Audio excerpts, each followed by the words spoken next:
The Central Bank of Nigeria has reported a substantial improvement in its net foreign exchange reserve position as of the end of 2024, reflecting a marked increase in the country's external liquidity, reduced short-term obligations, and renewed investor confidence.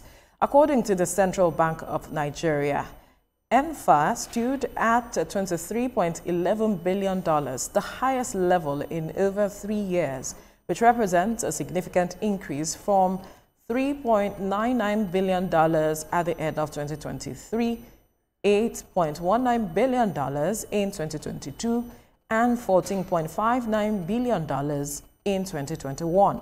The increase in reserves reflects a combination of strategic measures undertaken by the CBN while driven by policy actions to rebuild confidence in the forex exchange market, increase reserve buffers, and improve foreign exchange inflows, particularly from non-oil sources.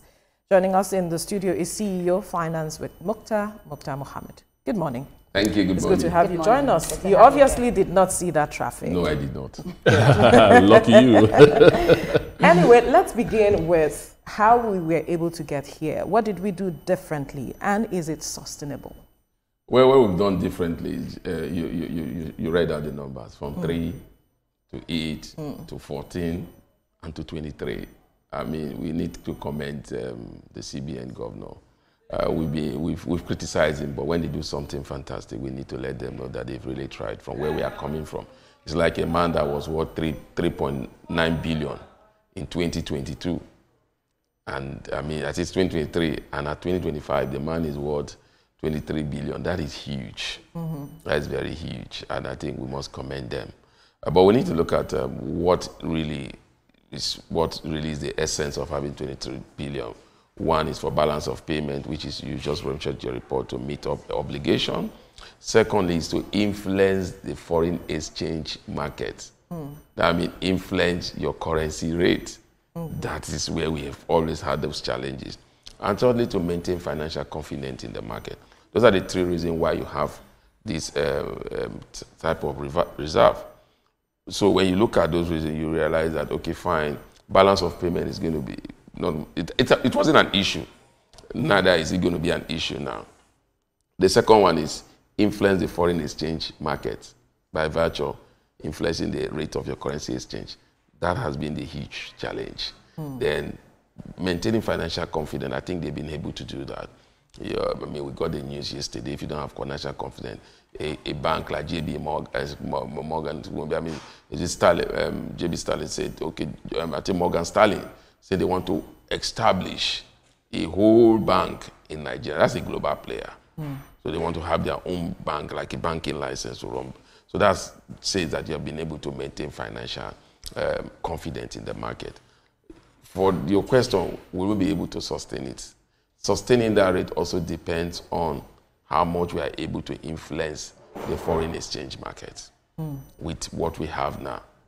So if we are able to influence the market, not influencing the market that like the fixed rate that we usually have before, but influencing the market whereby we intervene when we believe that our currency is undervalued. And if we are able to do that, then we'll maintain more financial confidence and get more people, and then our currency value keeps improving. But if we are not able to do that, then that's where the challenge comes. That's where you see people like us say, what is the essence of having 20-something billion in your account, and yet your exchange rate is exchanging for 2,000 naira? But to ask you quickly, what would you say are some of the major factors that helped for this increase? I think it's administratively. I think they've tried to lock up some excessive in terms of manipulation, or we talk of abuse in the FX market.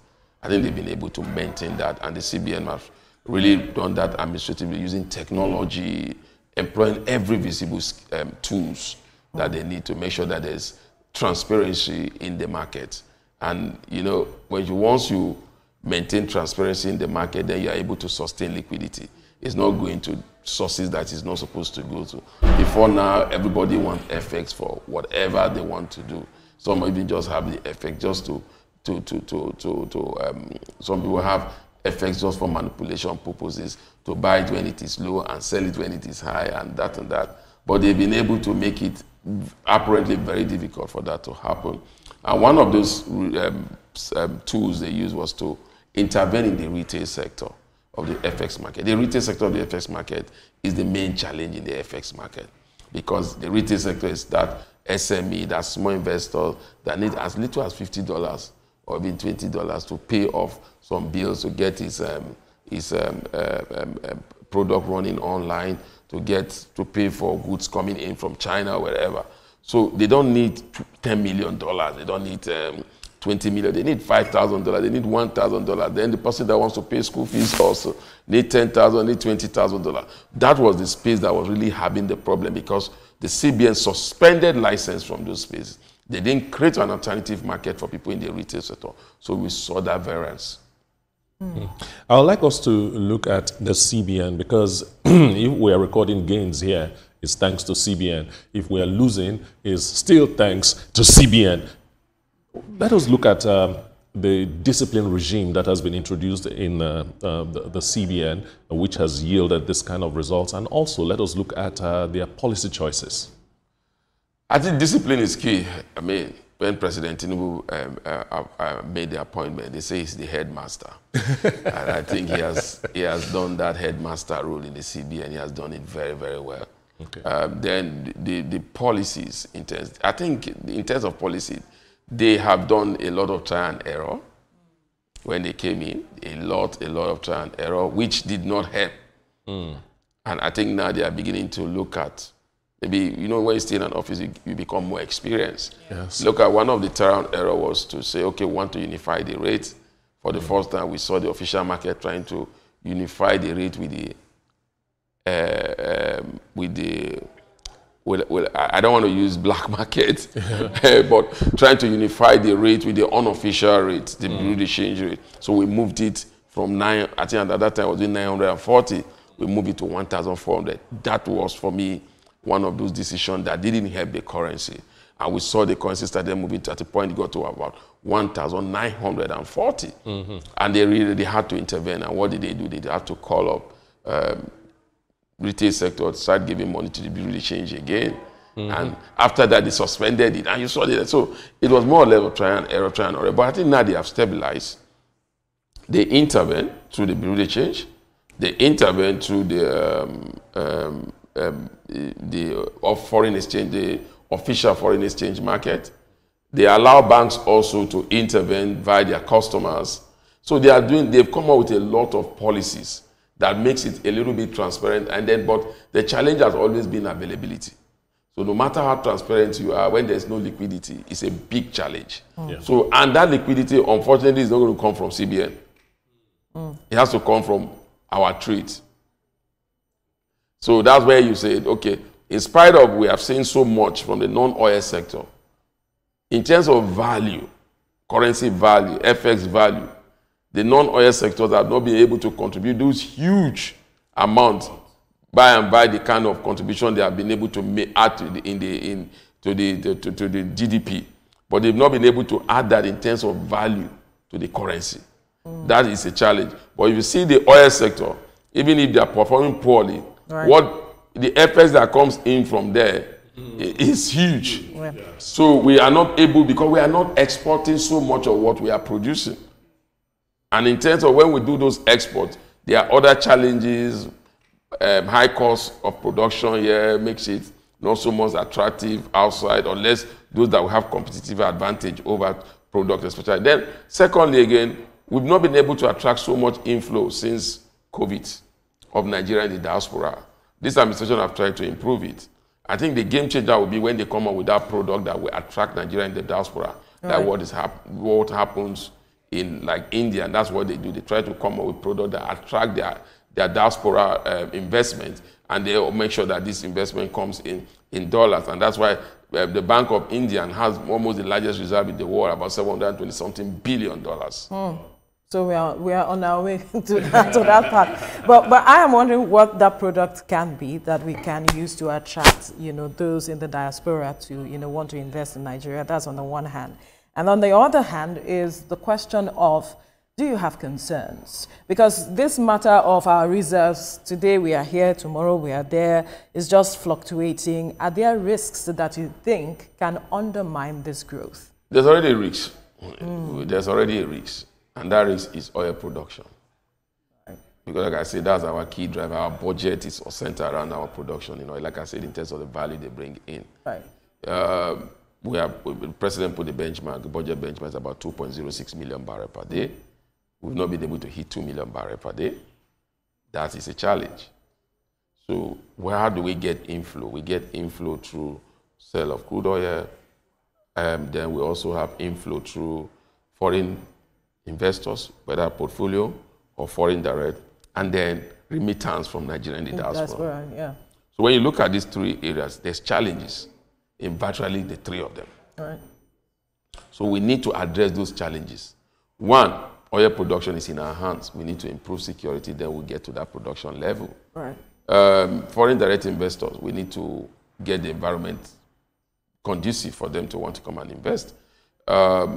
You see, like I said, we have Morgan Stanley saying they are coming to Nigeria. That's fantastic news. That's also attracting foreign direct investment, not portfolio investment now. But we still need portfolio investment to balance liquidity, because they come in the short term, coming with their liquidity in and out, so that help us balance liquidity. Right. So and then with the Nigerian diaspora, there's challenge. There's a migration challenge now with the Trump policy and that. So it could reduce inflow. So what is that product you think that we can have that would attract them for this investment that we're looking for? You and I know that a lot of Nigerians, they want to really, the diaspora, they want to really invest in Nigeria, some of them, but they are not also so confident. Not that they are not confident that they've gotten their fingers burned, either investing through families, trying to, do this for me, build a house for me, buy a property for me. And it has not gone on well for most of them, so they tend to stay back. But when you have a policy that is government-driven, especially using the Diaspora Commission, right, I think that will make, they will have confidence. It's more or less like I'm investing in the Nigerian government, which they continue, but they are the guarantor for this investment. I think that is why, if you look at that, most of them are mostly thinking about the real estate sector. Yeah. If you look at most investment, most of the kind of structures you're seeing in Lagos and everything, it's largely driven by Nigerians in the diaspora. They are trying to build up structure because they are looking forward to come to their country someday. So I think that real estate sector is where we should really concentrate. Then we'll have to look at infrastructure financing. There also, that's a long-time project. And thank God we have the Nigerian Sovereign Wealth Fund, which also could partner with the Nigerian diaspora. They bring in funds to build infrastructure. You can tell them, okay, contribute to a long-time funds. We are building road from Lagos, like example, the Lagos-Ibadan. Then we are going to Toyi. This is the revenue. So all these are products. And once you have product, people are interested in your product. It could be oversubscribed. That's why you see those oversubscription in our Eurobond. Yeah. Because the rate that we are giving is a product. So if you just depend on remittance alone, it will not help. Any economy that depends on levies and tariff, it will not, that economy is going to have its challenges. What sustains an economy grow is investment and tax. So if you don't have investment and tax to grow your economy, and you are bringing to sustain your economy just by charging levies and by charging tariff, it doesn't grow your economy. Well, quick question. I recall you spoke about the fact that if we're not able to manage it, then what is the essence of having that much money and, the exchange is still bad? As a financial expert, how would you say, what do you think about the longevity of this? Do you think it has come to stay, or we are still going to experience the fluctuations? We are going to experience the fluctuations, definitely. Our reserve was about 40-something billion, but at the time the CBN something last month, we say that we've lost about 2-point-something billion before then. So we are going to experience those frustrations. And like I said, one of it is because inflow from crude oil sale. I don't think we'll be able to sustain it. And remember, also we have the Naira to dollar swap deal, which reduce those inflow of FX that would through our crude oil. And you need to balance it up, because that also helps your indigenous market. So you can't just wave it off. So we could add those fluctuations. But again, the challenge with Nigeria FX system of foreign exchange management is not maintaining stability. We can maintain stability for 2 years, for 3 years. Before the advent of COVID, I think we maintained stability for over 4 years. The challenge is when there's an external shock, what do we do? Do we have enough during the time of President Obasanjo, we had an external shock that came through the global financial crisis. But because at that time we have a reserve of about $100 billion, that's the highest we ever had, we're able to maintain those FX liquidity. So the shock was there in the banking sector, but it did not affect the overall confidence of investors in our market because of that huge liquidity that we have. So it's just like a man, once you have savings, whatever issue that's happening around, you have something to fall back to. So that's why this 23 billion is good, but it's not enough. Yeah, the man on the street will say, what has this got to do with me? How does it translate to cheaper food? Cheaper food on my table, take care of my children's school fees, and so on. And I also would like to know if we had a better security situation, if we had more people going to farms, if we had peace and all that, would it impact this foreign reserve positively? Yes, it will. It will, because again, that means you will not be importing so much. Okay. If we have enough, we have enough to supply. One of the common food in Nigeria is rice. Mm-hmm. Yeah. If we can meet self-sufficient in rice production, so we won't be bringing rice from Thailand. Just like now, we are beginning to see self-sufficient in the refining of petroleum product. So we are not, even if we are importing, we are not importing as much as we used to import before. So that will reduce the pressure on the exchange rate. And Nigeria economy is exchange rate driven, no matter how you try. Is that good or bad? It's bad in some way because, again, but no, there's no economy that does not have exchange rate, but it's the balance of trade. Yes. Now, in our own exchange rate is virtually over 70%, which is not good. Okay. Because even if you look at some of the consumable that we have to import them. That is one. Secondly, again, when we are not importing the real finished product, we are importing machineries to finish the product because we virtually does not have a steel company in Nigeria to fabricate those things. So we need to import them. So, and that will put pressure on your exchange rate. So for the common man on the street, what this does is that a good reserve means that you are not having so much pressure on your exchange rate. Once your exchange rate is stable, there are some table items like milk, all those things that will coming out from the outside the shore of this country. They will begin to drop in price. You saw that when the exchange rate was 1,900, we saw some of this product went very high. Yeah. But when the exchange rate came down, you saw that those products came down. And when they came down, you saw that inflation is also reduced marginally. Yes. So the CBN have already said that the key driver of inflation in Nigeria is not reduction of money in the system. If you reduce liquidity in the system, you are killing one of Nigeria's most vibrant sector, which is the informal sector, the market woman, the transport system. All these are driven by liquidity. Once you reduce liquidity, you are killing them. You just need to look about the naira. Not the naira, the cash shortage issue. Then the currency currency that was done by the Emefiele. It almost killed that sector because you were holding up liquidity from them. So that is not the challenge to address Nigerian inflationary pressure, which will now affect the common man, is to maintain that stable exchange rate and low exchange rate. The budget benchmark for the exchange rate today is 1,400. For me, it's still high, but it's a good starting point. But where we are now, we are at 1,500, 1,550. We are maintaining a corridor of stability compared to when we were doing 1,800, almost 1,900. I think at the point people say it will even get to 2,500. Some people say it will get to 5,000. so I think we are in a good place. All right. Let us look at the influence you mentioned earlier, talking about the balance of payment and how it can influence the foreign exchange market with this rise that we are seeing in our reserves. And also you spoke about the matter of sovereign wealth fund. How do we expand that to better utilize these reserves in the long term for the foreign wealth fund? We need to look at why did we have it. Yeah. The whole idea of the foreign wealth from any country, mostly largely driven by OPEC nations or countries that are oil, we'll call them the oil economy. So what they did is solve a foreign wealth fund. They said, okay, a benchmark for crude sale is, let me say, $70 per barrel. They will now fix it at 60 or 65. And they say for every $5 goes into sovereign wealth fund, not just to keep it there, but to reinvest in other sectors to create another source of income. Right. But if you look at ours, for a long time, we've not been able to do that because fluctuation in the oil market, when the benchmark is $74, you see it comes to 70. So then sometime again, the benchmark is, or like now the benchmark is about $76 per barrel. And we know that with the advent of Donald Trump as president, he favors a low oil price. So we may see low price, and that will not help us.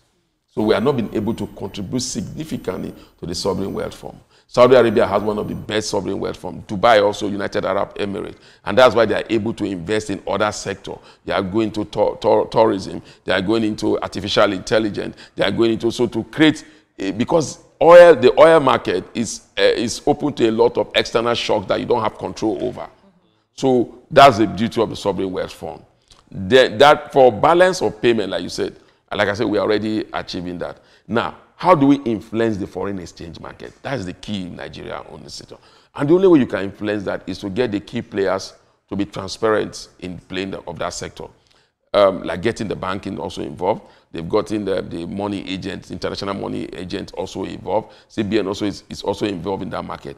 Now, you need to know, is your Naira undervalued or overvalued? Our Naira is undervalued. So how do you now bring your Naira to the value? It's based on demand and supply. If the demand, you are able to supply. If a lot of people are supplying and a lot of people are supplying, little people are demanding, the price will definitely go down. And that also you cannot achieve alone when you are still a country that depends so much on importation of goods, because that means they will need to have effects to bring in these goods. So it's something that can be worked out in the long term. My challenge is, when we maintain stability in Nigeria, when there's no external shock, when everything is going on well, we tend to forget that we need to diversify. Right. The only time you hear Nigerian government say about diversification is when our oil revenue is being hit. You say, oh, we need to diversify to agriculture. Thank God this current administration, they are diversifying. But again, like I said, the value in terms of effects of that diversification is not much yet. And that is what we need to work on. How would we, how do we compare Nigeria's forex with other African economies? The forex reserves with other African economies? I think if you look at that, other African economies cannot, outside of South Africa, maybe South Africa, Algeria, Egypt, maybe. You see, if you look at South Africa, they have a diversified economy. If you look at Egypt, they have an economy that is largely driven by tourism. If you look at Algeria, they're most like a center in that block between the Arab nations. So they also have trade, and they are close to the Europeans also. It's just still true from Morocco to Italy and other European nations. So that's why they are able to maintain those stable FX, good reserves. For Nigeria, we are far off, and then we have a lot of porous borders where some of the effects that are supposed to come to us before now, you see, they take our refined petroleum product when we pay subsidy to other of these borders. So that has not really helped us. But I think we are doing well. But the challenge was that before now, when we do well with our reserve, is that we waste it in things that are not productive. You see, a lot of Nigerians, when they want to travel, they go to collect PTA, to traveling allowance, school fees for Nigerians going abroad, which I think is better because at the end of the day, it will bring those knowledge back and effects for us, possibly. Now we are not seeing the benefits of diaspora. So that's why when people say Jackpot syndrome is bad, I say it's not bad. Nobody Jackpot like Indians. But I just mentioned about their foreign reserve, right, which is one of the most healthy. So we in terms of the African countries, I think we are fairly okay. But again, fairly okay, because African countries are not really doing so much in terms of earning so much effects from most of these countries. We don't export finished goods. Finished good, we export the raw material. So the finished goods will now come back to us, and we are paying double. So I think that's basically the challenge. But for Nigeria to get to that point, we need to improve our export, and not only our export outside to all these European nations, also our export within African continent. If we're able to do business more within Africa, we earn good effects, and those rates will be good, commensurate with the cost of those funds. Like now, we are going very soon, and hopefully, will be the up for refined petroleum product maybe all African countries will be coming to us because we're already going to Europe. So those also... Probably the next time we have him here, he's going to say Nigeria is doing very well. Unfortunately, we cannot continue this conversation again because there's so much to be said with regards to this matter. A lot, actually. But so much has also been said, how far we have come. But thank you, CEO of Finance with Mukhtar Mohammed, for your time on the program. My pleasure, Alice. Thank you for having me. All right, still to come on TVC Breakfast, President Bola Tinubu reconstitutes the board of the Nigerian National Petroleum Company Limited. Join us after the break for this conversation. Stay tuned.